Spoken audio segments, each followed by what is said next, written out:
Hoje as coisas estão mais maleáveis, pouco mais está, mas antigamente era um preconceito terrível.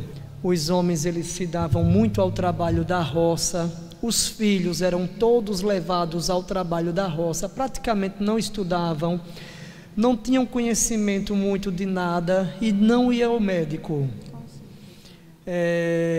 Eu lembro que a minha mãe estava com um irmão doente. Nós morávamos em um povoado de Itabaiana chamado Carvalho, e meu irmão estava doente, muito doente. Inclusive, naquela época, bem distante, há uns quase 50 anos atrás, meu irmão era muito pequenininho, era novo.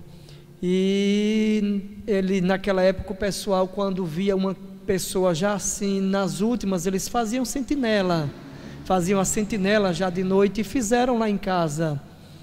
E meu irmão foi tido quase como morto. E no outro dia, minha mãe chamou meu pai para trazer ao médico em Itabaiana, e ele não quis trazer, ele não trouxe, porque estava no trabalho. Mas o garoto estava muito mal. O que minha mãe fez? Pegou um animal, cavalo, que era o transporte daquela época, botou o caçoar, eu acho que aqui a maioria conhece o que é um caçoar, e colocou meu irmão dentro do caçoar e veio de cavalo para Itabaiana para passar no médico. E aí passou no médico e foi restaurando, está aí hoje com mais de 50 anos, graças a Deus. Existe realmente, mesmo em século 21 que estamos, mas ainda existe muito preconceito nesta área de saúde do homem. Tem homens, eu conheço hoje homens, conheci, alguns já partiram, e conheço ainda hoje homens com 70 anos de idade, e eles dizem: eu nunca fui no médico, não preciso de médico. E de repente desaba, surgem as doenças. Quando surge, o médico já diz logo: já está avançado, não tem mais cura. Por quê? Porque guardou, não cuidou. Nosso irmão João, quando disse: amado, espero que te vá bem em todas as coisas, quer dizer, isso ele estava falando do sucesso na vida, do êxito, das conquistas. Ele disse: e que tenha saúde, estava falando do corpo, da mente, para que ele fosse um homem saudável, como bem vai a tua alma. Então, realmente nós devemos cuidar do corpo e da alma, para que estejamos bem. Quando ele fala isso, o evangelista Jonas falou muito bem do apóstolo Paulo, orientando Timóteo a se cuidar do estômago, que ele estava com um problema muito sério no estômago, orientando Tito. Então nós vemos, às vezes as pessoas pensam que não encontra ninguém doente na Bíblia, certo? Entendemos que para cada caso tem um propósito de Deus, mas nós temos na Bíblia, por exemplo, Deus poderia chegar, quando Naamã pediu para ser curado, para Eliseu orar por ele, Deus poderia chegar ali e autorizar Eliseu a orar, e ir lá mesmo orar, e ele ficava são. Mas Eliseu mandou o quê? Ele ir para um rio se banhar. Então ele tomou um banho, naquele banho foi sarado. Não quer dizer que aquelas águas, eu entendo o propósito ali, eu só estou falando meios que Deus usa medicinalmente para que nós sejamos curados. Às vezes, principalmente nós evangélicos, achamos que Deus vai curar todas as doenças nossas, e tem coisas que Deus permite a medicina. Por exemplo, é o caso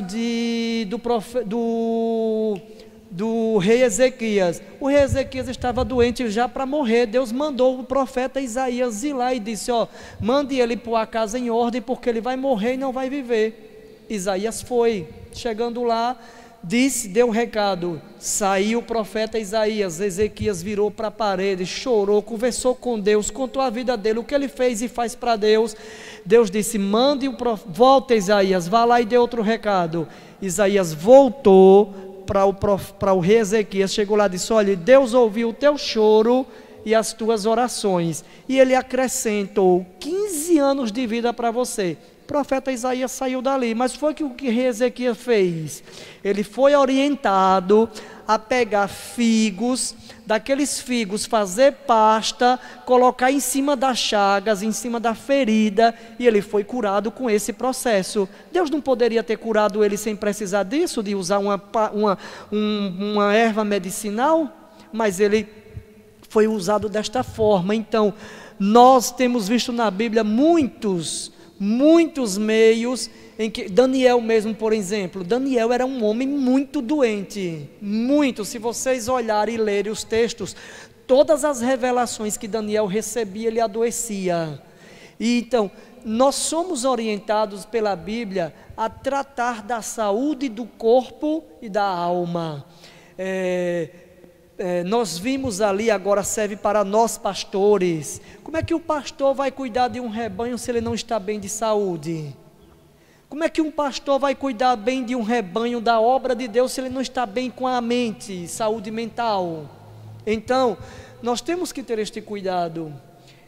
Eu por algumas vezes já tive essa experiência ruim, como estou vivendo agora. Adoeci muito de maio para cá e passei meses sem vir à igreja. Graças a Deus ainda foi um período da pandemia, os templos estavam fechados, mas eu não podia vir aqui nem para a live, nem ver como estava a igreja, nem cuidar dela, e isso dói na alma, me entristeceu bastante. Por quê? Porque eu não podia estar aqui. Então, se eu não estou bem com da minha saúde, a minha alma está bem, mas a minha saúde física não está, complica. Então, eu tenho que cuidar dos dois. Aí vai agora para o outro lado, que já foi falado aí, que foi o nosso presbítero Adriel que abordou rápido, mas eu quero observar isso. Hoje os homens e as mulheres também, mas como é o do homem, eu vou deixar as mulheres quietas. Hoje eu não vou falar de mulher, só de homem. Os homens estão mais preocupados hoje com o cabelo, com a sobrancelha, com o corpo, com estar forte, malhar, deles até que se jogam naqueles produtos anabolizantes para ter um corpo definido, um corpo, uma barriga tanquinho, e se preocupam, depilam pernas, depilam o corpo todo para estar todo limpinho, todo bonito, todo perfeito, cuida dos olhos. Hoje até homens usam batom, usam produtos nos olhos, maquiagem e tal, então se cuidando disso e esquecendo do principal, da alma. Exato. Nós vemos muitos homens aí angustiados, amargurados, decepcionados, depressivos, tristes. Às vezes até você vê uma foto bonita no Face, todo produzido, todo bonito, mas a alma está triste, a alma está doente. Então nós precisamos cuidar das duas coisas, tem que ter um equilíbrio. Eu não posso cuidar só da minha alma, nem posso cuidar só do meu corpo. Eu tenho que cuidar dos dois. O conselho que eu dou é: se cuide, principalmente agora os pastores, evangelistas, presbíteros que estão assistindo, se cuidem, porque nós pastores gostamos de não se cuidar, porque está muito ocupado com a obra. E Paulo disse: cuida de ti mesmo. E depois ele disse: cuida da obra. Ele não disse primeiro para eu cuidar da obra, ele disse: cuide primeiro de você, depois você cuide da obra, porque se eu não estiver bem, como é que eu vou cuidar da obra?